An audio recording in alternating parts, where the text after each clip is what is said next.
Am I too dark? Nah, you're fine, and we're live. You good? We're live. We are Okay, live, cool. ladies and gentlemen. What's good, everybody? What's going on, family? What's going on, peoples? Welcome, everybody. Welcome to the Shoot Your Shot podcast, episode 3. Episode 3. We got to keep that in mind.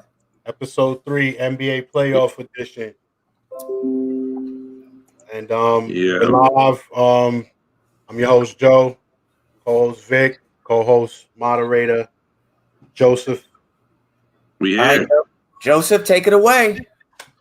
Hey, first, I just want to say, aside from the bullshit with the fans last night, I was so proud of my Knicks team. We were down 12, I think, at the end of the third quarter. You know, I think it's safe to say Knicks teams in the past would have folded and been the fuck up out of there. We fought hard. We beat them bitch ass Atlanta Hawks and 1-1. I'm happy right now. Game 1, I wasn't surprised by the outcome. I mean that what was it, 15,000 fans. These dudes ain't played in front of anybody in a long time. They weren't really ready to go like they should have been. But you know, I'll take 1-1 coming into Atlanta, and we'll see what happens. I still got us going. I think we win in 6. 6. So yeah. you feel good, although you are getting below mediocre efforts from Randall and Barrett. I won't say it's below effort or the effort's there. They're just not hitting shots. They playing hard, which to me is all the optimism I need. You telling me my 2 best players haven't yet played a good or great game, and we barely lost game 1 and came out and whooped their ass game 2 in the fourth quarter. That to me is promising. I mean, but that could be said for the same thing for Atlanta because Collins and Capella play like pure trash, and we know that's not going to happen. 0 points combined. Well, 4 points combined for the 2, for Capella and Collins. Yeah, but Capella and Collins together ain't as good as Julius Randle, so I'm not worried about them. They're not, but they're factors. They're definitely factors. And let me get this straight. I am a John Collins fan. I do like him. I like his game. I don't think Atlanta utilizes him the way that they should. I mean, the fact that he didn't do shit last night tells you right now, like he's easily should be their number 2 option behind Trey on offense, and he was a non-factor the entire game. You know, I don't know if it was our defense. I don't know if it was their game plan. I don't know what it was. It seemed like, you know, with all the shit talking Trey was doing to our fans and back and forth, it's kind of like they wanted him to just be the dude. But I'm well on record saying Trae Young is not that dude. You're not gonna win a championship with him as your best player. You damn sure this team not gonna win shit with him as their best player. So I don't think he's the dude you could just put it all on his shoulders and say, go win it for us, like, you know, like Doncic or I can't even say Randall because you know his teammates are stepping it up. He hasn't done anything yet.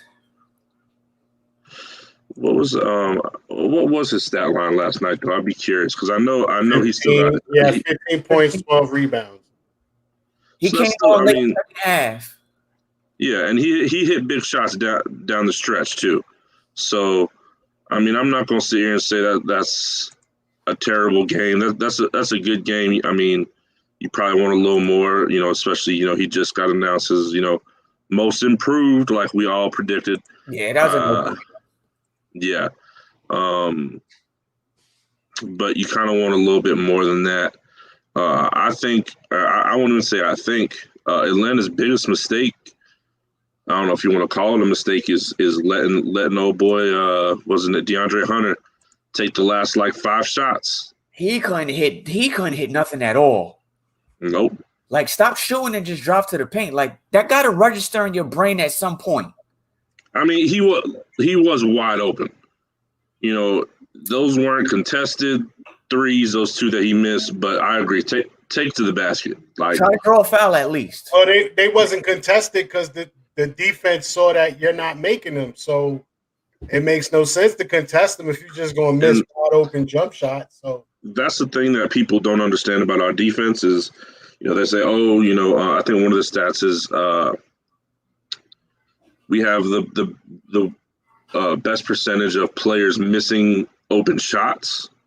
But that's because our defense dictates who's taking those shots. So those dudes are missing those open shots because those are the dudes we want to take those shots in most cases. right. And I think that was genius by Thibodeau to say, all right, Trey not going to beat us again, not down the stretch. We're going to let somebody else beat us. And that's where I think John Collins needed to step up and be like, okay, like Julius Randle stepped up in the fourth quarter. John Collins needed to say, okay, I haven't had a good game so far, but it's one quarter, and I need to step up. They're not going to let Trey do it. This is where I need to come in, not a 2-year dude who hasn't even played a full season. That was their biggest mistake. Well, I think the main factors is Gallinari and Bogdanovich. The Hawks need good games out of them. They need great games out of both of them. Well, I wouldn't say great games because offensively they do. Yeah, I mean, you don't need 110, 120 points to win. But you do need consistent scoring. You don't need to blow the scoring out of the water. You just need to shoot close to 50%, if not over 50%, and you got to get efficient buckets. And I think if Gallinari can chip in for 15 to 20 and Bogdanovich scores his 20, then the Hawks with Trey's 30 is in good shape. You know what I'm saying? Gallinari had 6 points last night, and Bogdanovich had 18. Yeah, Bogdanovich had 18. How much the Hawks lost by? 9. So if Gallinari scores 18, the Hawks win by 3.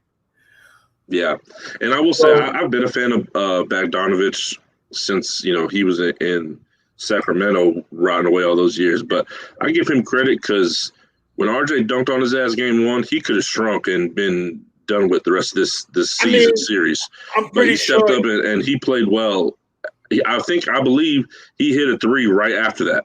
I'm pretty sure he's been dunked on numerous times, and coming from where he comes from, getting dunked on isn't an issue. I thought the Knicks winning actually came down to the horrible coaching of Atlanta down the stretch. Because you see the Knicks fight back, and now they took this lead, and you still had Trae Young on the bench in the fourth quarter.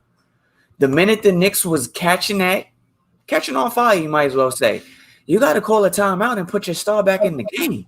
Yeah. I don't care if you're tired. Get back. We need you. You. You see what Tibbs did start the third quarter. Elfrid Payton had to sit the fuck down. He's starting to become a big liability for the Knicks, and it's starting to show. Payton, Elfrid Payton, because it's not only his defense, it's his offense. He can't really give you nothing on offense, and he has no offense, right? But see, like some players are on the court for defense, so it's like I could get that you can't give me offense, but you here to play some defense. And once you can't stop or play any defense anymore, now it becomes, what are you here for? Why are you on the court at all? So it's like he's just becoming one of the biggest liabilities. And if I was Thibodeau, I would say for game 3, I'm gonna start Derrick Rose, and quickly is gonna get a lot of minutes backing him up coming off the bench. Split it between the two.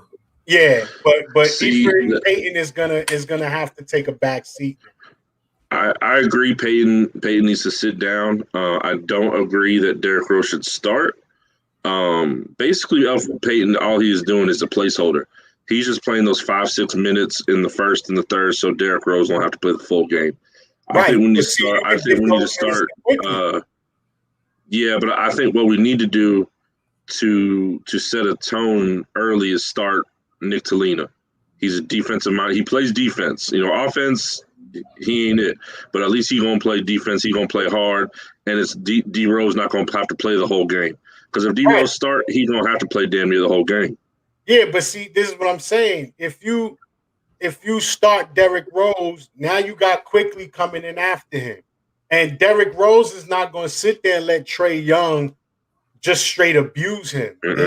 No. And Quickly is not going to let Trae Young abuse him. And even if Trae Young is getting off on offense, Quickly can give you the offense to keep up as well. Now that the playoff is here, it's time that you start to shrink that roster and give these guys more minutes. You know what I'm saying? So I look at it like the 6-7 minutes you giving to Frank and the 6-7 minutes you giving to Peyton, you just split that between Rose and Quickly. You let Rose get 30, close to 30, and you let Quickly get the rest of it. You know what I'm saying? Like I don't know, man. I think you need some offense. You need something going. You need someone that's going to get to the bucket. You need someone that's going to hit that three. And the way Rose has been looking, he's pretty much the answer. And you got Quickly sitting on the bench like, this is my time to shine. That kid want to go out there and play, so you give him those minutes, man. D Rose played 38 minutes last night, the most of any player. Yeah, that was a lot. And you don't want to break him down. So what you do is you start him, because the reason why he's getting all these minutes is because he's coming off the bench and you're down. You're down 12. You're down 13. You're down 11. You're down 10. So you need him to stay out there to keep him in the game. But if he in there for jump, you're not losing by 10 no more. You're not losing by 12. He's keeping you close, and Quickly could do the same thing. I think it could be either or. Either you start Rose and let Quickly come in right after, or you start Quickly and let Rose come in. But I agree. You got to split between the two. I think it's time for you to say, you know what, at this moment in time, Peyton is not the answer. And if Frank is a defensive mind, he didn't have that under him in that game in that first game. So I don't know. Yeah, but that's that. Like I told you, I completely disagree with that. You can't bring a dude off cold. He had no minutes that whole game. You bring him in for one possession. You know that's never going to work. That was bad. Yeah. What do you think is going to happen in the beginning of the game? Like Trae Young, a guy like Trae Young is coming in pumped. He's coming in amped. The first quarter, he's ready. You know what I'm saying? So you need somebody to match that energy, to match that offense quick. And I don't think Frank could do it. You know? I'm not saying he can, but he's the best option. I just think Tibbs is trying not to make the same mistake with D Rose. I mean, I look at it like I don't think that could happen because D Rose is not the first option. Right. He had to because of the game Barrett and Randall was having. But as far as Randall and Barrett goes, they supposed to be the 1 and 2, and Rose supposed to just give them that extra push. And I just think with them three on the floor, with Rose, Barrett, and Randall on the floor, now it opens things up a little more. You know what I'm saying? Now you really don't know who to guard. You really don't know who to double. Because the way especially if Bullock is hitting those threes. Right. So now you got Rose, and now if Rose is doing what he normally does, you as a defender is like, well, damn, do I double this guy and leave Randall or Barrett or Bullock open, or do I just stick to these one-on-one matchups? And Rose is smart. He may not be as fast as he used to be and as quick as he used to be, but he's smart. He knows how to get the spots, and you can see that the way he get the spots and hit floaters and runners, like it's a total different game from him. He's not looking to run right past you or cross you up and get to the rim. He's looking to get to a spot, put it up, and put it in. So I think they should start him at least one game just to see, or start Quickly for one game just to see, because they're not gonna win with Peyton coming in the first quarter, because that's where they losing. They losing the first quarter's bad. Yeah. You know what I'm saying? They losing in the first quarter. They're getting blown out in the first quarter, 27-20 in the first quarter in game 2. Game 1 was the same thing. They're getting off the slow starts in the first quarter, down by 9, down by 8. And it's like you got to force your way back into these games. And that's what's going to get your players hurt. Yeah. Well, I don't want to spend too much more time on it. What are y'all predictions for this series? Who y'all got winning? I see it going game 7. I mean, but if the Knicks could pull off a game 3 victory, then that might shift it to 6 games. But as of right now, I see it going 7. Yeah, I see it going 7. Either way, I don't think there's really a definitive pick. I mean, if you're hometown, you're gonna pick the Knicks. If you're hometown, you're gonna pick the Hawks. It could go either way. Flip the coin. Whatever it lands on, that's what's gonna win. Honestly. Cool. So the other 2 games last night, we ain't even going. These were all both blowouts. I'll just ask this: do either of y'all give Washington or Memphis a chance in this series? Go ahead, Joe. Let Joe take the Washington and Philly series. That Washington and Philly series is over. Especially if that injury to Westbrook has any significance to him. Even without the injury, it was over in 4, maybe 5. I didn't really give Washington a shot because they're too erratic. They're not under any control. They are a hit or miss team. They can give you 140 or they can give you 98 any given night. They can shoot close to 50% or they can shoot 38% from the field. So it doesn't matter. I think Philly is just more experienced, more locked in, more focused. They know exactly what they want, and health is a thing. They're healthier, so I don't see that series going any longer.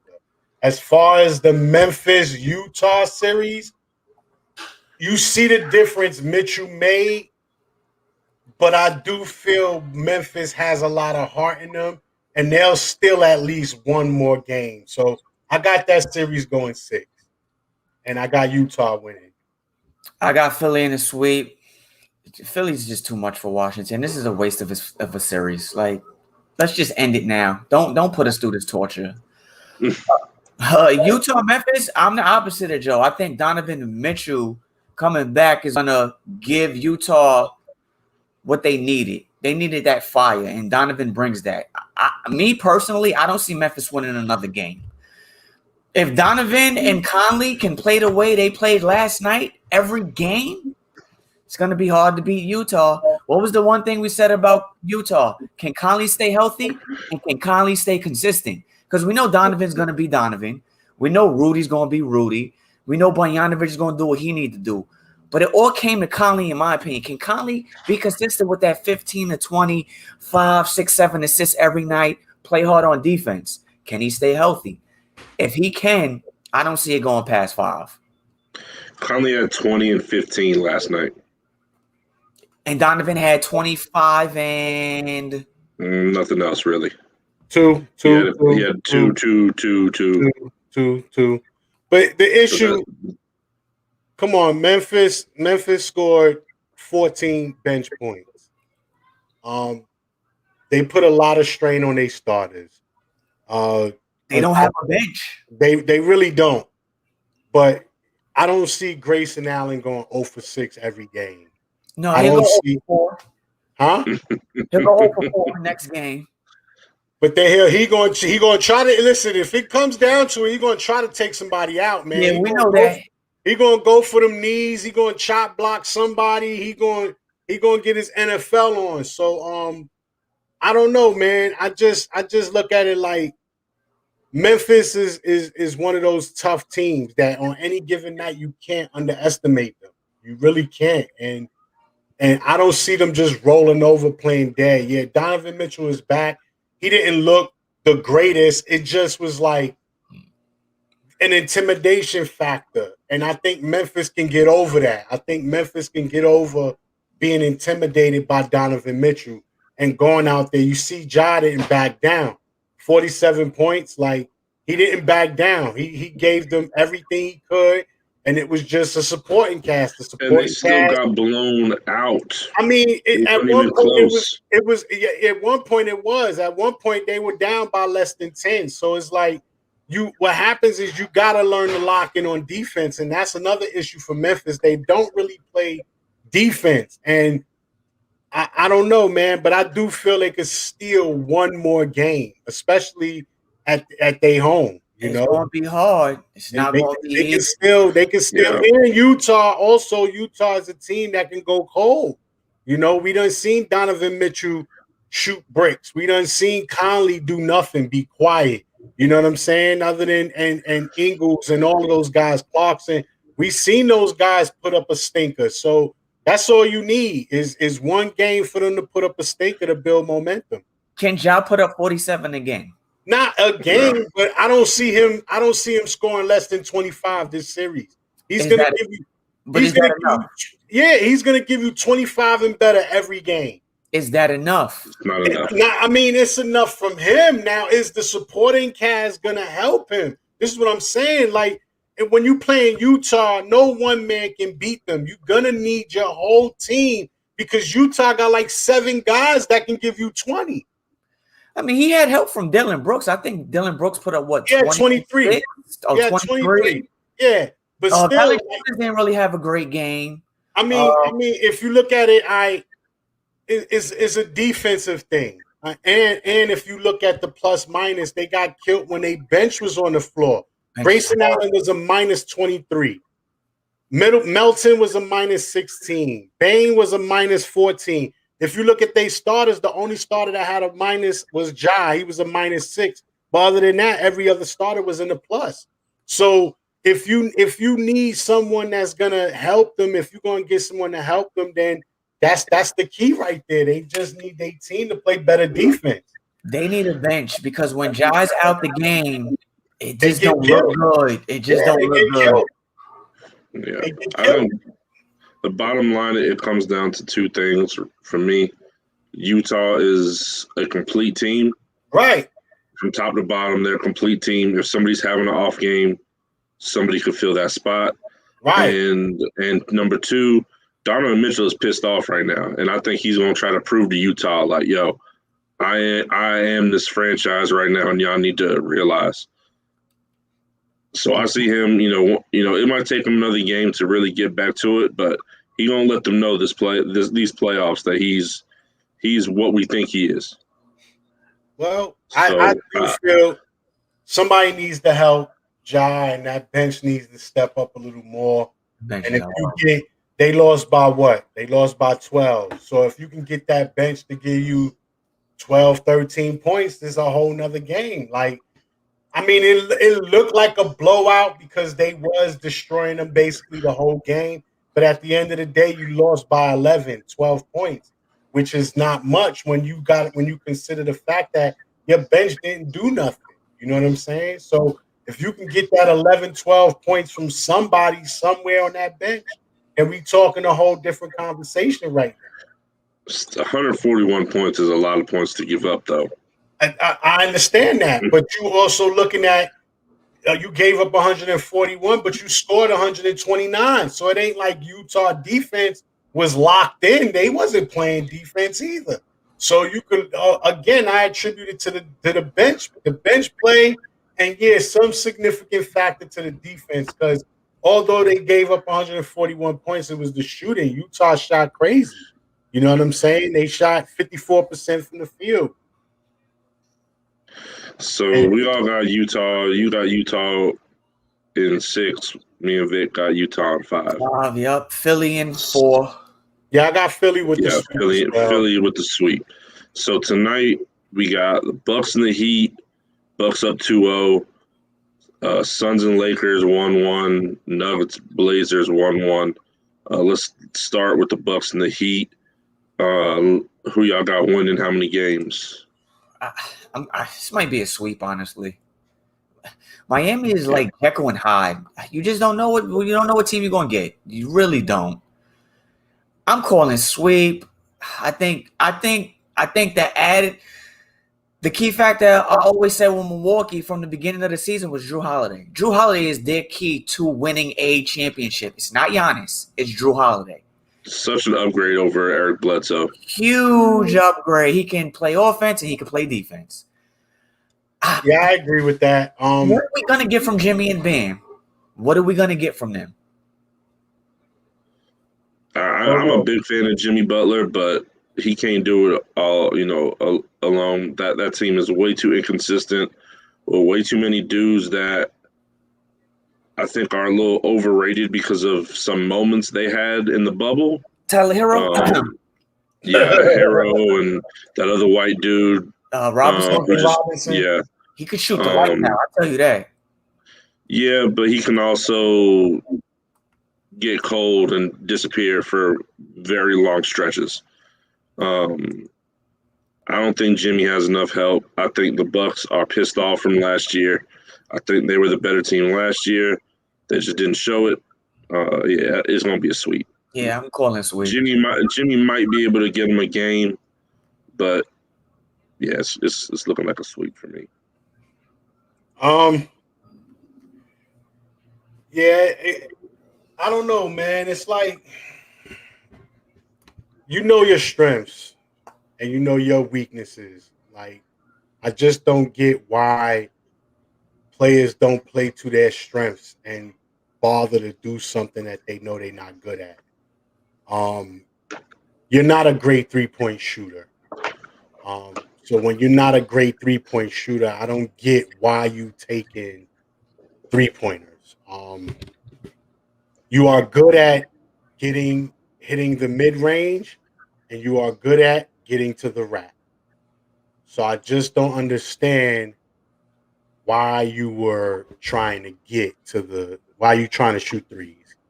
I don't know. They did get their asses handed to them the last game. I got Milwaukee winning in 4, maybe 5. I just think Milwaukee got too much going on. And it does start with Drew Holiday. But on top of that, Drew makes Giannis' game different. He changes Giannis' game. Giannis don't have to force his way to the rim now. Giannis can play off the ball. Giannis can run around and move around and let Drew control more of the offense. He can run through screens now. Drew can break down the defense and dish it to Giannis. It's kind of like having an athletic Gobert. Like he's not just like Giannis can do a lot more than Rudy, but when you have a guy like Drew running the offense, running the point guard, now you can really roam and like that just opens things up for Milwaukee. He's just a key, and I think Miami is just a little too slow. They are a few steps too slow for Milwaukee in just about every position. Jimmy is a brute. He's a strong guy, but he's not a fast guy. Drew Holiday is a lot faster than what he looks. He moves a lot quicker than what he looks.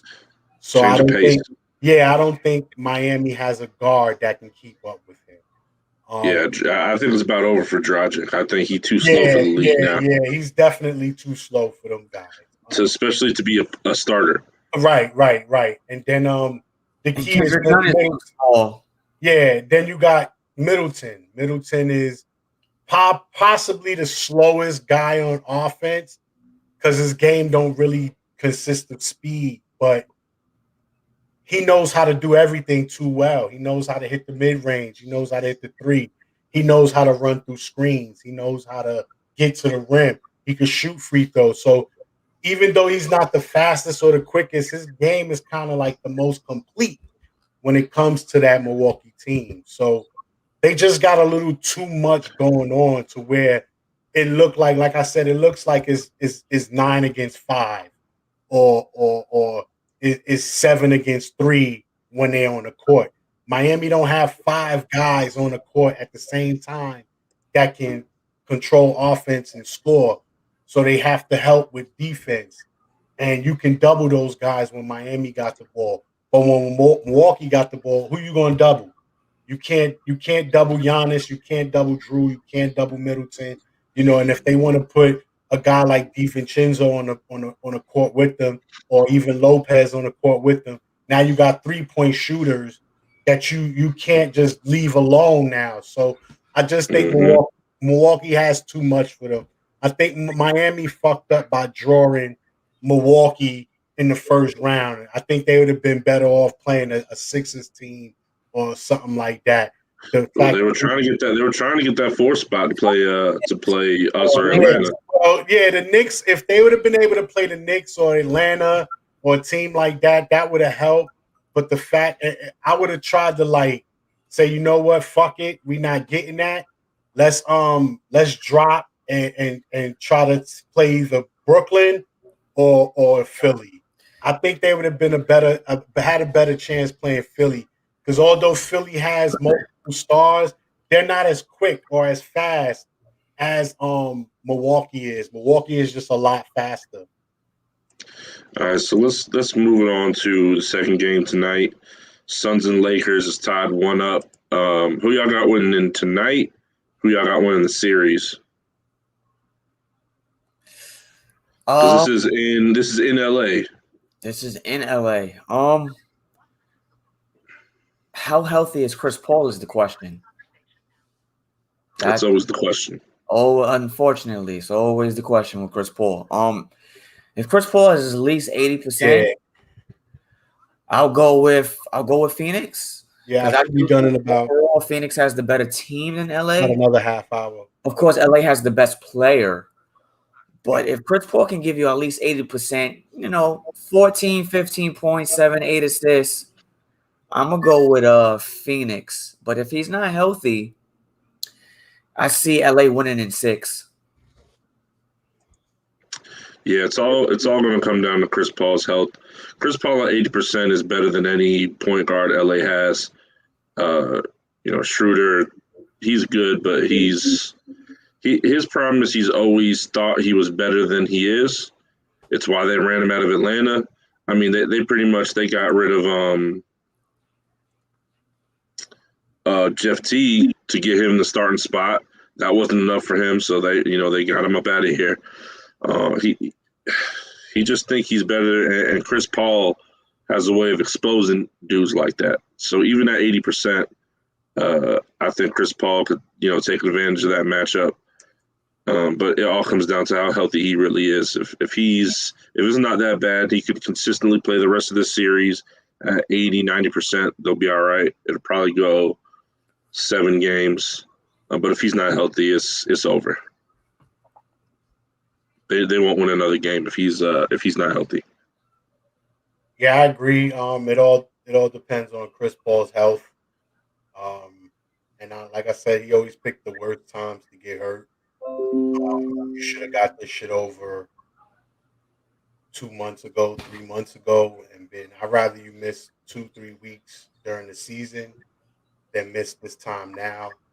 He did this a couple of years ago in Houston when they had Golden State on the ropes, and he just so happened to go down. He's done it with his tenure as a Clipper, and now he's in Phoenix, and it's like it just seems so freakish. I looked at the play numerous times and still don't know what the fuck happened. I didn't see nothing. I don't see like where he pulled it or what happened or who hit it or what hit it. Like I couldn't see nothing. So I don't know. Is he faking? I hope not. It would be a bitch for you to get here and do this and fake now. I would be really pissed off. But yeah, it all depends on his health. And if he is 80% to 90%, then they can steal another game or two. If not, then they're gonna go down because it's an intimidation factor, for you to go out there without Chris Paul and look at LeBron and look at Davis. Now it's like shit. What are we gonna do? Now you need an 8 from everybody. But if to build off confidence, you look at it like the Lakers won game 2. It wasn't a blowout. You was close. You almost had it. And CP3 looked like shit the whole night. So it's a confidence booster. If you can get someone else to pitch in and do something, then maybe you can steal a game without Chris Paul. But it's who's going to do that, I don't know. You look at that Phoenix team, and it's like you don't know who's going to do it. So I think Chris Paul brings a lot, not just controlling the offense and not maintaining defense, but also a mentality of we're not backing down. We're not afraid of you guys. He brings heart, he brings that to the team. So if they can try to like pull a Willis Reed where they get him to play, you ain't got to do shit. Just be on the court, keep us under some sort of control, and give us the heart that we need to pull the victory through. Then maybe that'll work. But I don't know. We got to see. Tonight will tell. Tonight is game. So that'll be a big game. Yeah. I got I got the Lakers close and another close one tonight. And if they win it tonight, I got them winning the series in 6. Cool. So I just want to remind everybody you're listening to Shoot Your Shot, the podcast. We're talking NBA playoffs. And we're going to get into the third game tonight, which is kind of been one of the more surprising series so far. The Nuggets versus the Blazers. Let's talk about that, and then we'll talk about the other, I think, like 2 series that's left that don't play till tomorrow. So, Vic, let's start with you. Who you got tonight? Who you got winning the series? Sheesh. I think this series is going 7. I don't see either team winning more than one game in a row. I see each game going back and forth like tennis. I just see it going back and forth. I'm gonna go with Portland tonight. They're home. I think the crowd is gonna be loud. It's gonna be intimidating. Dame time. Mm-hmm. I think CJ is gonna come out balling. Melo, Norm, Nurkic. I think they're all gonna come out fired up. So I don't see Denver winning tonight. I'm going Portland tonight. Series wise, well, this one's tough. Like I said, this one's tough. 7. This one's a coin toss once again. Denver, Portland, either one can win it. Honestly, I don't really have a pick. If you gun to your head, you got to pick one. If you put a gun to my head, I'm gonna go Portland because they have the best player in the series, which is Dame. So I'll go Portland off of that factor. Joe. I got it going 7, but I kind of feel the opposite of what Vic said. I do see a team winning 2 in a row. I got Portland winning the next 2 at home and Denver getting in some sort of trouble, and then Denver winning possibly the 2 after that. And then I got Portland winning game 7. I do think star power matters and pressure matters, and Portland doesn't have the pressure like Denver. Denver's under a lot more pressure. Even with Jamal being gone, I still feel Denver's under pressure. People expect them to win. People are expecting them to win. So they just have a lot more pressure. And they're with the 3 seed, right? Yeah, they're the 3 seed. Yeah. I don't know. And I just think Portland has too much under control stars. Like Lillard is under control. CJ is under control. Melo has been there numerous times, so he's under control. They have the mindset of, look, this ain't nothing new to us. We can go out there. We can win this game. Game 2 is another one where they had a bad game. It was just a bad game. And they did what they were supposed to do, still won in Denver. And now that the series is shifting to Portland, Portland will win both these games at home because I don't think Denver has the power to pull through. If it was Jamal Murray and Joker there, then different series. Yeah. But without Joker, I don't see Gordon stepping up. I don't see Porter Jr. stepping up and taking over this game. It's all on Jokic. It's him or nothing. And Portland is okay with letting him. Like, yeah, you do you. What has Joker not been getting? Assists. He had 1 assist in game 1. Like, when has Joker ever had just 1 assist? So Yeah, he's only averaging 3 assists for the series. You want to go out there, you want to score your 30 points, your 35, your 4 shit, we'll give you 50, bro. You want to score 50, go ahead. But you're not scoring 50 and dishing out 10, 11, 12 assists. That's not going to happen. So I think Portland is being smart by controlling Joker passing game, and that's how they're going to win this series. Now, the one way Denver can shift things, and they did it during the second half, I hope they stick to it, is they did put Gordon on Lillard. Gordon is a bigger body. Gordon is longer. He could stick up with him, and that's where Lillard get frustrated. So if Denver's smart enough to stick with that for another 3-4 games, then they can keep it competitive. If not, then Portland is going to take these next 2. Denver will win 1 more. Then Portland will win in 6 or 7. So I agree with everything that y'all said about Portland. If I was going to pick with my head, that's who I would pick. But I'm picking Denver for one reason and one reason only. There have been rumors that if these playoffs don't go well for Portland, Dame's going to want the fuck up out of there. And we got the picks and the young players to get them. And I want Dame over in NY. So I'm picking Denver so we get our disgruntled Damian Lillard in New York. Nice. So he could be more disgruntled. I love it. Nah, he come to New York, we giving him whatever he want.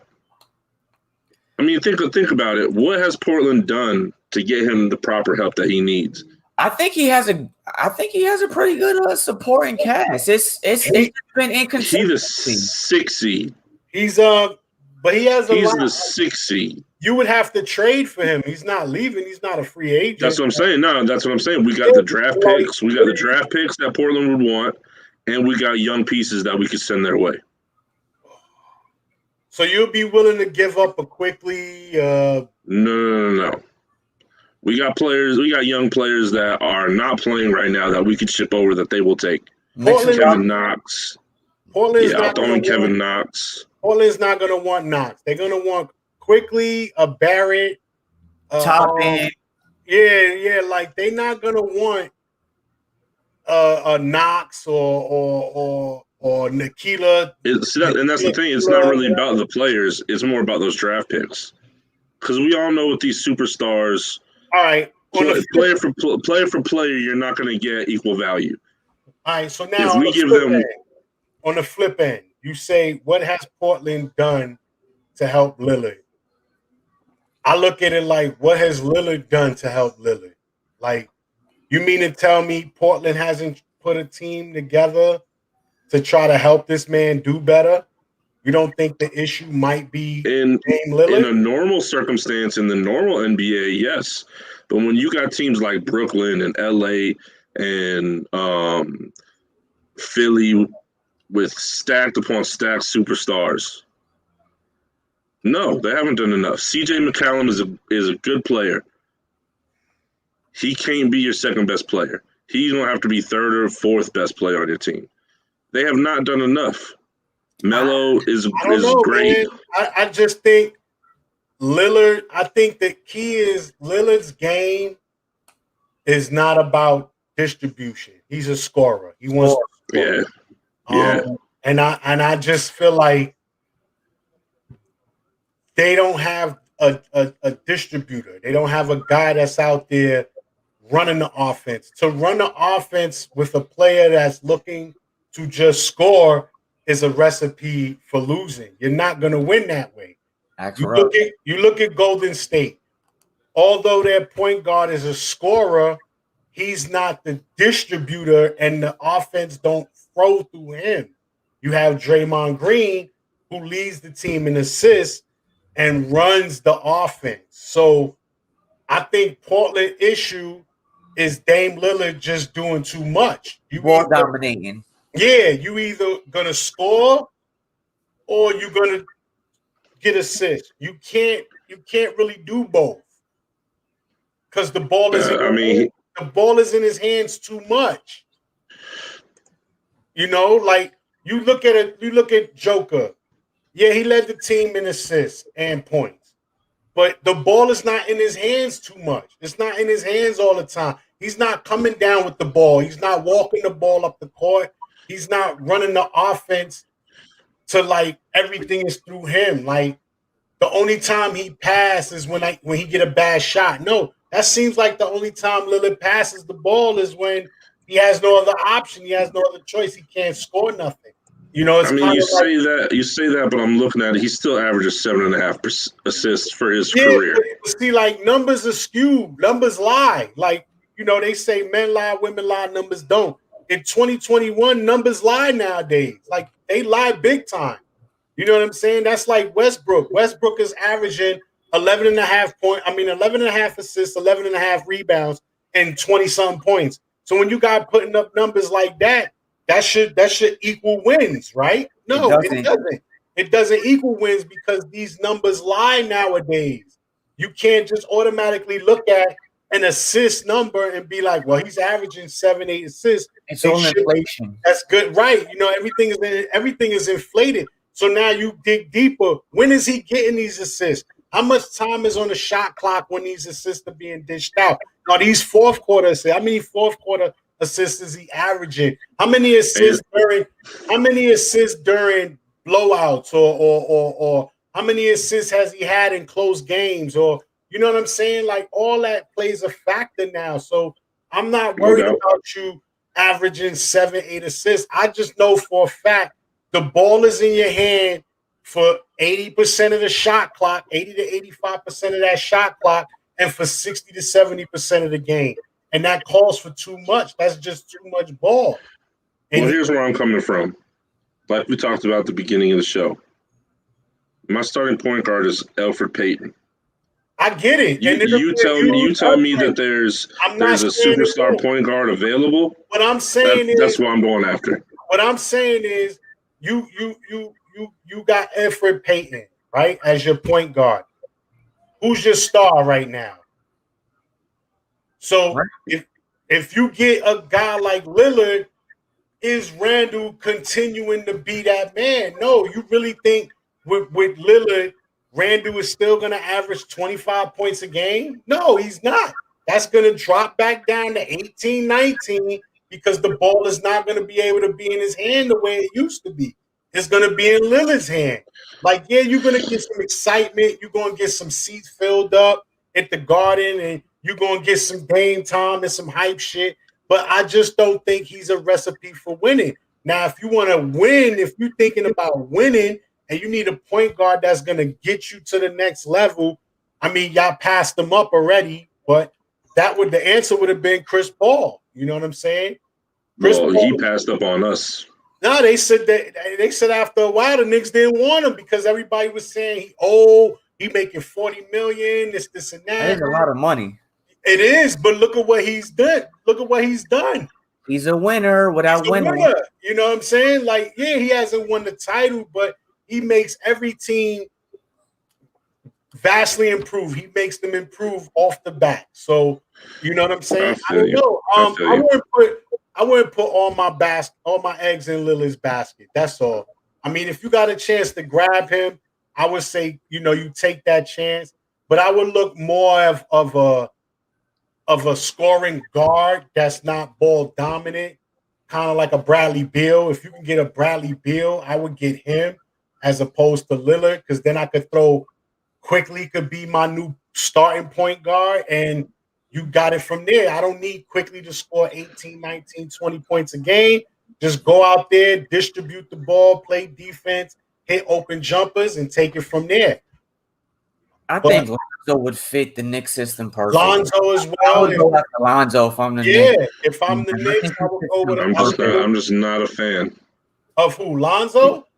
Yeah. Are we not watching? Yeah, right? Like that man game has Where he at though? Where's he at? You're talking about not winning. It's not about him. It's not like he was on a team with nobody. He's not the main focal point. And he's not the reason why they losing. It's Zion. I'm blaming Zion.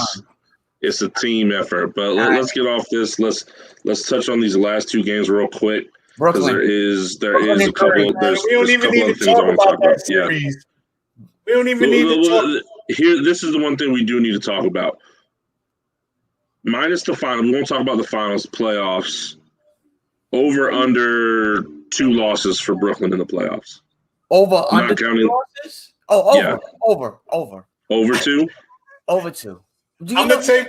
I'm not talking about the finals. I'm talking about just the Eastern Conference playoffs. Just the playoffs. I'm gonna take 2 even, and Yeah. and that's gonna happen.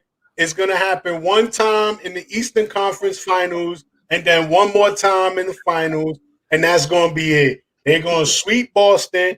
They're gonna sweep the second round. They're gonna win the Eastern Conference Finals 4-1, and then they're gonna win the NBA Finals 4-1. Yeah, The 2021 NBA champions are the Brooklyn Nets. Ain't nobody stopping them. What? Oh man, what makes Brooklyn so hard to beat? They have a 3-headed monster, right? So, are you ever gonna have a game against them where at least 2 of their stars is off? Highly unlikely. You might have a game. Okay, Kyrie is off. You still got KD and James. Bro, they just won a game where Joe Harris was their second leading scorer. 26. James might be off one game. Cool, not a problem, James. Kyrie and KD combined for 90. Not including with Joe and Brown and Shamit and Blake. It's just too. It's too So much. over under 2 games. We're not spending no more time. Over under. No, it's not the Brooklyn podcast. No, all right, 2. I'm going at 2. No, 2 no more even? than 2. Okay. 2 even. All right. So then we got Clippers and Mavericks. I don't want to spend a lot of time here just because I don't know. The Clippers had trouble with Dallas last year. I don't know what it is. Dallas seemed to have their number. The Clippers are not a complete team. They're not a complete team.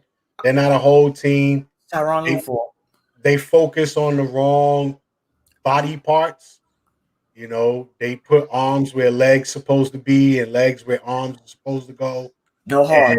They ain't got no heart. No heart. They got a lot of attitude and a lot of yakety yak, but they don't have no heart, no intelligence. Their basketball IQ is very low as well. Kawhi Leonard is the smartest player on that team. He has the highest IQ on that team, but everyone else is dumb as shit.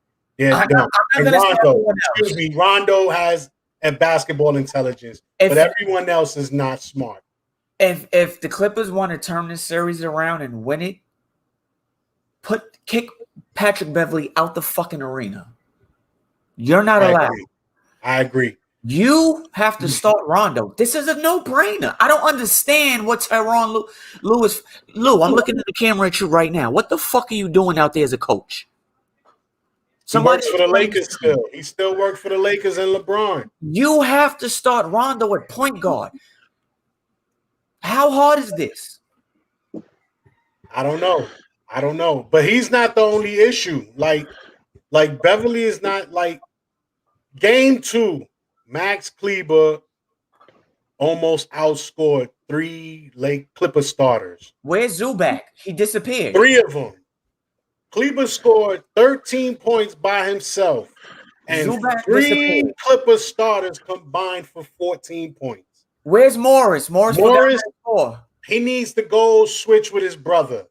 He forgot how to score. He was balling all season. Played good all season. They need to do something because, like I said, I don't know if they doing this on purpose. They trying to sabotage Kawhi on purpose or sabotage the Clippers on purpose, but this is not the team. Like I said it, I was saying it all year. Like I never trusted them.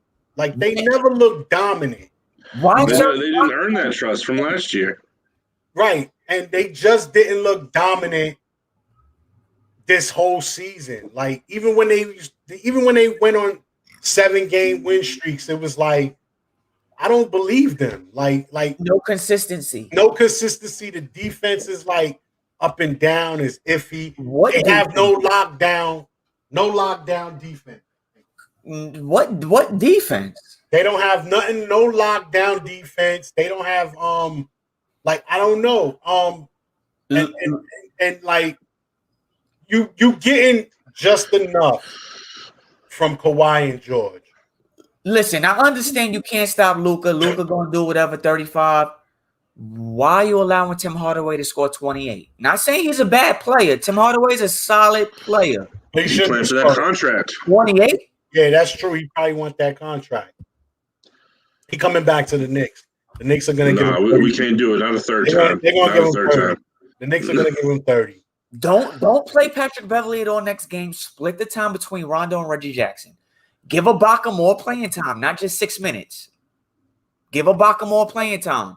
Zubac, you got to be more aggressive. You know how to rebound. Act like it. You know how to score in the basket, in the paint. Act like it. Morris, find your mid-range game again. It just disappeared? What are you doing? I don't know, man. So here's one thing that the Clippers needed. The one thing that they would have to do to maybe have a chance, they need to reverse that trade and get Lou Will back because he was the heart of that squad. He was the only one that could get you a bucket whenever you needed it. Yeah, I think that trade hurt. That was a terrible trade. Yeah. Rondo ain't having no impact on them whatsoever. Well, they're not playing Rondo. They're not playing him. I think then they shouldn't have traded for him. I would have. I mean, I get the trade, but they traded the wrong guy. I would have got rid of Beverly for Rondo. I wouldn't have got rid of Lou Williams for Rondo.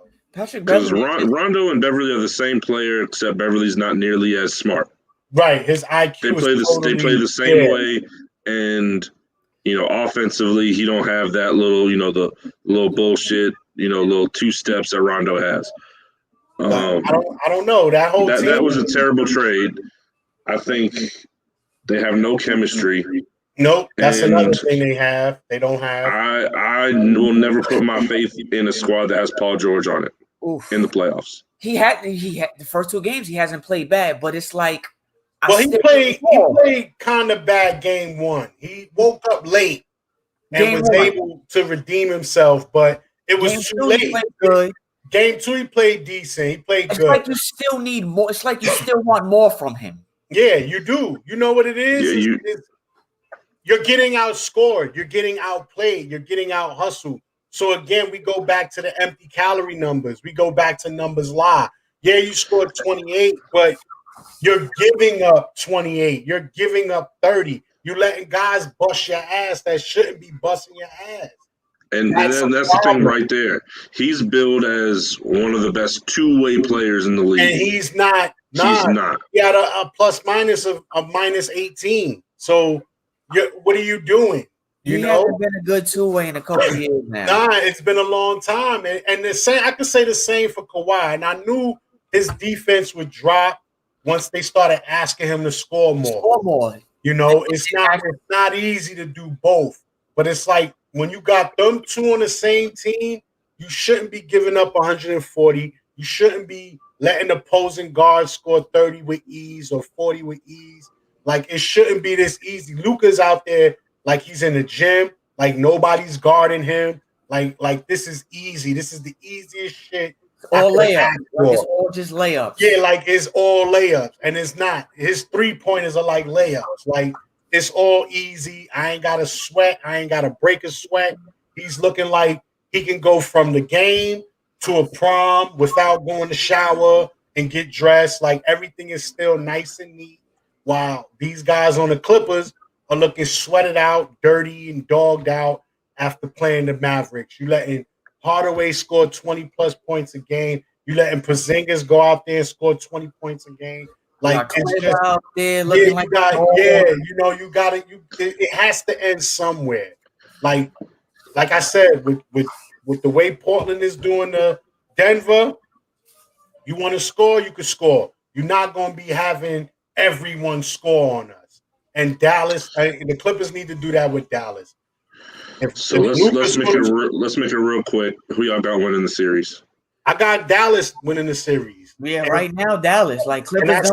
And I said I hope they sweep them, so that way the Clippers will know this shit ain't easy and they make some changes. They're not showing no fight, no heart. No. So They I just think really they're gonna hope win on pure talent, which I is really not hope happening. the Clippers either get swept or lose in 5 embarrassingly. So Yeah, I'm with y'all. I got Dallas taking it as much as I hate to root for Porzingis, but yeah, Dallas taking it. I think in 5. So we add about an hour. I'm gonna take us a little past that today, just because we missed on Tuesday, not too much. We're gonna talk about the poll that we did, and then I got a little quick soccer segment. I'm gonna end it with. So I asked on the group, if y'all haven't joined the group yet, the Shoot Your Shot podcast and sports group. Join us on there. I asked who has the worst, most annoying fans. The choices were LeBron, the Cowboys, Beyonce, NY teams, Yankees, Jets, Knicks. Shout out to Uncle Tommy. Boston in every sport, the Eagles, the Red Sox, and Drake. It was overwhelmingly LeBron with Dallas. He had 22 votes. The Cowboys had 12, and then everything after that was just here and there. So the top 2 most annoying fan bases are LeBron James fans and Dallas Cowboys fans. I think maybe some of the events from last night might have changed that. I mean, how could I have known that I post this that morning and then this shit happened that night? That's kind of crazy. But what do y'all feel about that? Do y'all agree with these results? And do you think the events from last night's games changed this at all? Nah. I mean, the Knicks fans, I expected that from them. They are the most arrogant fans. I wouldn't say annoying, because they know when they are defeated and they know when they ain't shit. That's one thing Knicks fans can admit, is when they ain't shit, they like, fuck it. We not shit this year. We gonna go in the back and hide and stay quiet. As a baseball fan, Yankee fans are somewhat annoying, because they can go years without winning, and 27 championships, 27 champ, like that's all they talk about. And 90% of them weren't even alive when the bulk of those titles were won. So I got them up there, but I totally agree. LeBron fans are the worst. I hate getting into debates with them. They talk about the most asinine shit in the world. And on top of that, they can't admit fault or wrong. And that's where sports get annoying. Like when you can't admit fault and wrong and everything is just an excuse, then it's like there's no debating, there's no talking. We can't get into this. And I think that's where them and the Cowboy fans go hand in hand.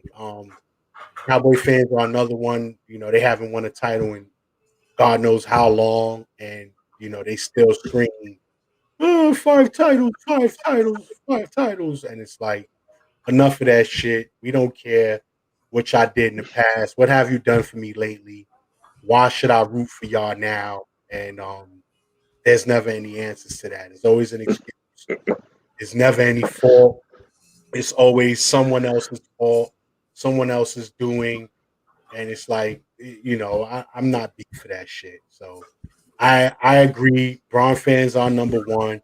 Cowboy fans are number 2. And as a baseball fan, Yankee fans come in number 3. But he has on a Yankee hat. I just want to point that one out. Just saying. I'm going with Dallas number 1, actually. The difference between Dallas and LeBron has put his team in position to win 17 years straight, damn near. Just him? Well, I mean, he's the main factor. He's the star. Granted, Man, that man has had great help. Granted, he need 3 Hall of Famers. I get it every year. I get that. But great help, man. Great help. But he is always in the finals, or at least in the conference finals. With Dallas, yeah, you haven't won since '96. When was the last time you won a playoff game? God even knows. But every year, it's our year. This is our year. This is our year. No, it's not. shut the fuck up. Your team is bad. Your owner's an idiot. Your GM is an idiot. Your whole organization is idiots. We're America's team. You haven't been America's team since '96. Where did that come from? Huh? Who gave them that title? Like, I don't know. The Patriots Jerry Jones team. Like I be hearing these nicknames, and like I seen a meme where Kawhi is looking at like where they come up with playoff Pete. Who gave you playoff Pete?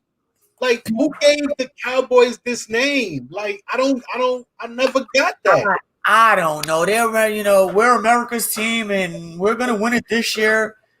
You haven't been to a Super Bowl since '96. I don't even remember the last time you won a playoff series. I'm ready to Google that shit. Like who gave the Cowboys that nickname America's team? Because I don't get it. I don't get it. I figured Green Bay would have a title like that over the Cowboys because they like the oldest team. They were winning titles before, and the Vince Lombardi Trophy. I don't know. I don't know where that came from. Brett Favre, you think of Brett Favre as the American, the All-American. Yeah, like I don't know. I just don't get where the Cowboys got this name. It probably was a Cowboy fan and somebody just ran with it. And then it spread it like a wildfire. That's crazy. They're not America's team. You're a horrible. I live in America then, because they not my team. You're a trash organization. You haven't done nothing in over 20 plus years. Your fans are all stupid and delusional. Shut up already, please. You're not winning nothing next year, the year before that. Can we put an end to this, please? Like it's like old Yeller. Can we take it to the backyard and just get rid of it? Like, I agree. Enough's enough. I agree. Like I said, at least with LeBron, you have a chance of going to the finals. So I get the cockiness. Yeah, we're going to the final. Okay, you actually might go to the finals. Dallas, you might not even go to the playoffs. And you're in one of the weakest divisions in the weakest division. In the NFL. It should be a cakewalk, at least to the playoffs. And 6 games to win you the division, and you can't even get that. You should be able to get to the playoffs with ease every year in that NFC East. Like, dude, Joseph, take it away, please, before I keep on going. So I'm gonna say, I agree with the way the rankings came out. I got to go LeBron number 1, Cowboys number 2, only because when it comes to the Cowboys, I feel like with LeBron fans, they come and they search you out, they find you. You're not even on a sports page, or you're not even reading some sports related, and a LeBron fan could come out of the woodworks and be like, D-Wade was on the downside of his career when they won those titles, saying some crazy shit like that, and with Cowboys fans, they're not coming out to get you. If you come for their team, they're going to rep their squad like most of us would. They're not as boisterous. They're not as delusional. They are very delusional. Both fan bases are very delusional. But when it's time to get quiet, Dallas Cowboys fans get quiet. When it's time to be quiet, LeBron fans get louder. They don't know the definition of quiet. Yeah, it's always coming for you, and it's always some kind of made up stat. Like I said, that meme that I posted the other day, when it was, dude got hit in the face with the ball, was down 36 seconds. Joe Burrow down 78 seconds with a blown up knee. LeBron got poked in the finger 80 seconds. And I said, there's LeBron fans saying, oh, but it was a real big finger and his eye is real sensitive. Like that's the kind of shit that they come up with. And you just like what? Like you can come back leaving a LeBron fan the conversation just looking dumbfounded. Like how did we even get here? Like it's funny that you brought that up because a buddy of mine he compared LeBron to KD. Did you see the foul that KD did when he busted his shoulder and KD popped right back up? Like that's a real foul. He scar tissue and everything. And I said, well, if that was LeBron, he would have had the ambulance back up on the court. Yeah, Yeah, he would have wanted the guy to get suspended, ejected, everything. Mm-hmm. LeBron wouldn't have took that, with ease. But yeah, I can agree. Like them Bron fans, they don't have no time off. It's 365 days for them, even during the off season. So isn't that similar to the Joseph Duck when I say this, the Beehive? Yo, don't go for the Bayhive, bro. They watching, they listening. They coming for you. They gonna shut us down, man. I ain't got nothing nice things to say about them broads. Because they will shut our shit down right now at 110 minutes. They don't give a damn. A little over and out, they'd be like, "That's it, shut them down." They're gonna push the button and it's over for us. I ain't got nothing bad to say about them, even though they are annoying. And I know a few of them personally, and I ain't gonna front. A couple of years ago, one of them embarrassed the shit out of me. Like I'm talking, we were walking downtown Brooklyn, and she just out of nowhere just started embarrassing. Like I ain't with this broad. Like nah. It's because they one thing, they have no filter. Nope. They do not give a single fuck about what you think. Nope. It's scary, man. It's scary. But yeah, I want to end on one quick thing. I know we told y'all I was gonna talk a little soccer. I'm gonna make sure that y'all are aware as well. This Saturday, 3:00, the Champions League final. 3:00 Eastern Time, Champions League final. We got Chelsea, who is my squad, versus Man City, who is the Premier League champions. This is this is my Super Bowl. This is what they all play for, the Champions League. I don't know if y'all know how that works, but a quick little summary. Basically, the top 4 teams from all of the biggest leagues in the world. So you're talking the English Premier League, La Liga, France, Italy, Spain. So the top 4 teams from all those leagues, they play in the Champions League, and basically they play each other till you get down to 2. And Chelsea, my squad, was not supposed to be there. We are huge underdogs, but we have already beaten Man City twice this year in very convincing fashion. I think that we're going to pull it off, so make sure y'all watch. Again, 3:00. It should be on TV. If it's not, I think the Champions League is on that Paramount Plus app. If you don't got a subscription, get it. Whatever the fuck you got to do, subscribe. Watch it. Is going to be an entertaining game at the least. I am going to call, and this is one of those games. I know a lot of people are like, oh, soccer, there's ties. There will be no tie. If it's tied at the end of regulation, it will go into overtime. If it's tied at overtime, we will go into a penalty shootout. So there will be a clear-cut winner. So you don't have any of that shit to complain about. Watch this game. It'll be a good way, a good introductory game to see how real soccer, real football is played around the world. Because I know a lot of us, especially Americans, we watch mostly MLS because that's all, we really have access to. And these dudes are on a whole nother level. So hopefully y'all can check it out. I'm going to make sure y'all too check it out because I will be quizzing y'all on the next show to see. I will be looking after I get off work. Well, I'm going to say good luck. Hopefully your squad pulls it through and they bring the title home. And we got an American on the squad, Christian Pulisic, probably already the greatest American football player just based off what he's done the past 2 years in the Premier League. There's been no American football player that has played in another country that has had the impact that he has. So, that's even more of a reason to watch because you got somebody you can root for. And he should start, so. Sound good to me. All right. Well, again, good luck. Hope they pull through. Not going to make any promises because Saturday is a work day for me. Same.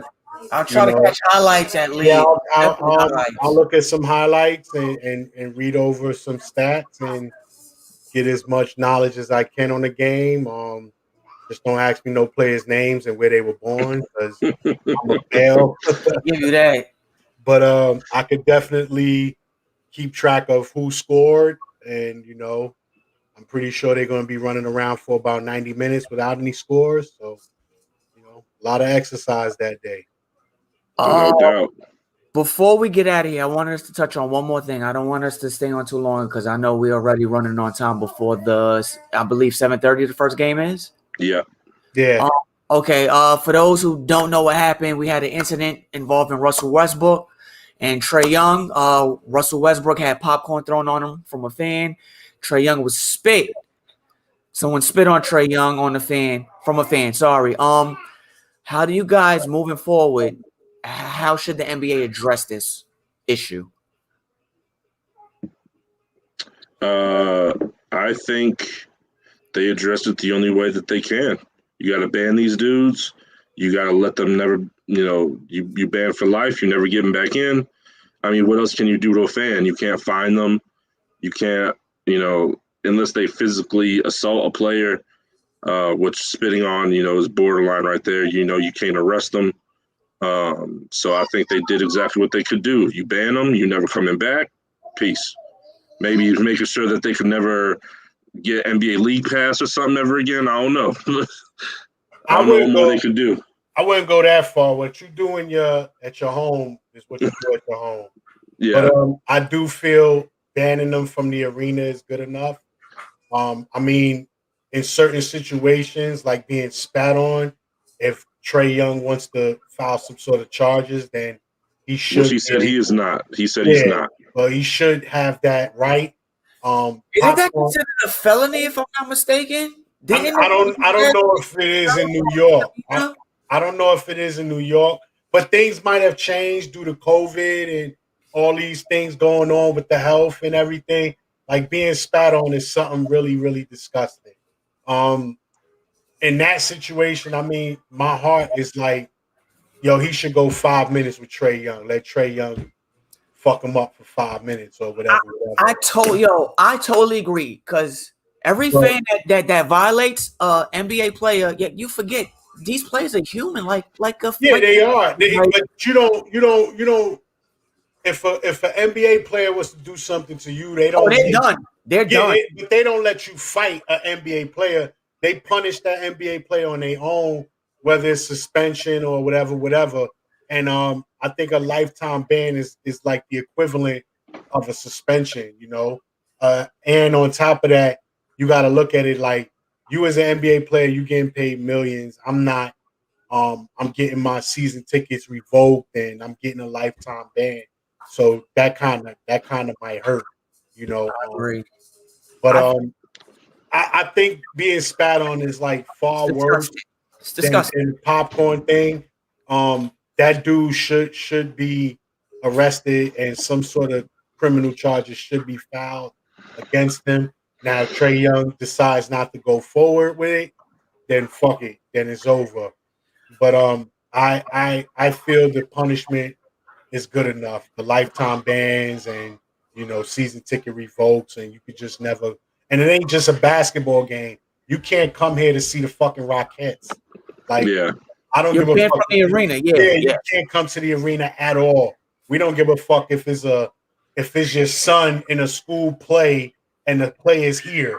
You are asked out. So that's good enough. I think that's good enough, and I just think they need to do something because this is ridiculous. Like you as a fan, you should be appreciating the sport no matter what. Like I don't give a fuck what I'm watching or what I'm seeing.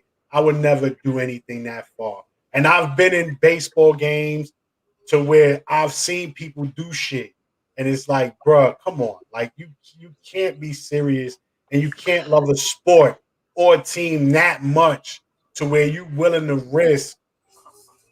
Things can get serious because some players do have a temper to where it can get out of hand. So it took 5 dudes to hold back Westbrook. 5 grown-ass men. And that's because of look at where Westbrook location was as opposed to the guy's location. Just imagine if they were on the same level or right next to each other. Like, I just think that's ridiculous, man. You as a fan, you there to enjoy the game. Enjoy the game, have your fun. Go home. You want to talk shit. But as far as throwing objects or spitting or trying to get physical, like, come on, man. What you want to be part of another malice in a palace? Like, I don't want to see that. I've been to actually a couple years ago. I went to a Hawks Knicks game here in Atlanta, and I mean, I was in courtside, but I was like 2-3 up from courtside, and you know, people were saying a lot of shit. That was when Amari was still on the team. Dudes was talking all kinds of shit to Amari. And, words is another thing because they could talk back. Amari was talking back. They was going back and forth. And that's cool. But once you pass that line of talking shit to then anything else past that, you have no right to do that. Man. No good at all. No good at all. And like we said, these NBA players or sports figures in general or anybody, they're automatically at the disadvantage. Because if they respond, they got way more to lose than we do. Yeah, and I feel they should even that out. Like in certain situations, I think an NBA player or athlete should only get suspended, and it shouldn't go past that, because if you physically provoke this person, then I feel they should have all right to defend themselves. And yeah, you trying to uphold the image of the NBA or the baseball or football, whatever sport you're playing, but it's like this person crossed that line. I'm no longer thinking like an athlete now. And I'm like you said, I'm human. I'm a person. Like you disrespecting me to the fullest level. So it's like I understand they don't want another situation like they had in Detroit, but you gotta look at it like, yo, at that moment in time, the way this person was thinking, I totally justify it. Now, are we gonna suspend him for a couple of games and maybe fine him? Cool. But as far as like taking his career away and banning the NBA player for that, I don't think that's right. Nah, not at all. Like I said, ban him, never again. And I will add one more thing. I say take that person and bring him into the locker room. You want to be a tough guy? Now you're gonna face everyone that's in that locker room and lock the door. Whatever I happens. wouldn't say everyone, but I would say the person you provoking. I want the whole team to will on this person. Nah, I don't think that's necessary. You're talking about athletes now. That person right. may not make it out alive. I mean, I think honestly, what you're talking about kind of has a lot to do with what happened. When you think about it, this dude spat at Trae Young. I guarantee you that dude not spitting at Serge Ibaka. He not spitting at Jimmy Butler. Right. He spit at Trae Young because he probably thought in his mind, he might be right, because Trae Young is a little dude that if he trying to come at me head up, I'm gonna fuck him up. You never know. That dude for Westbrook, like you said, he was way up. He only did that because he knew Westbrook wasn't gonna get to him. That's why you let Westbrook get to him, and only Westbrook. So, it's very situational. Lock the door and throw away the key. This the NBA though. It's not the mafia. You grab that guy from the stands. You let him know you're about to be banned. Sit in this room and wait to sign these papers. And before you sign these papers, you let Westbrook walk in that room and be like, "What's up now, brother?" And take it from there. I could almost agree, but it can't be the player. It's got to be like how a music artist or actor would handle it. You let security handle that. Yeah, but that's even worse. 9 times out of 10, security is bigger and stronger. Like exactly, you can't let the players handle that. But I get that because they can't sue the security guard because technically that's the security guard's job. Right. Yeah, that's a good idea. Yeah, let the security guard whip all their asses. I'm with that. But you never know, man. Behind closed doors, you never know what happens to these fans that pull some stupid shit like that. Because if you think about it, let's say you're getting chased by the police. The police catch you. They don't just cuff you and that. They give you a little roughing up. You know what I'm saying? So you never know, man. You never know. And you as a fan starting this or provoking this, you really have no story. Like no cop is gonna really listen to you or care. You can't be like, yo, before they took me out, they beat me up, they hit me, they did. They don't look at you and be like, listen, we ain't trying to hear that, man. We know what you did. So, but I agree, man. These fans need to cut it out. It's not that serious. It's just let's just cool it out, people. Let's act like our mamas raised us right, or our daddies raised us right, or our grandmothers, whoever. And let's just enjoy the fact that we got basketball back. So we're gonna get out of here. Yeah, it's already 7:25. And I guess with that, we should announce the new podcast, Two Fat Dudes and a Baby. Here we go. Real soon. That's The right. podcast. No, the camera's over there. There we go. She want to push buttons. She like, fuck the camera. Getting the camera over there now. So we're gonna see y'all real soon. Right. Talking about nap time, the dopest cartoons, and whether or not snacks, it's snacks. The good baby. Two fat dudes and a baby. Just don't let them see the books. No, of course not. Until next time, fellas. Take it easy, y'all. Shoot Your Shot podcast. Tune in Tuesdays, Thursdays, 6 o'clock. Yeah. Peace. Peace.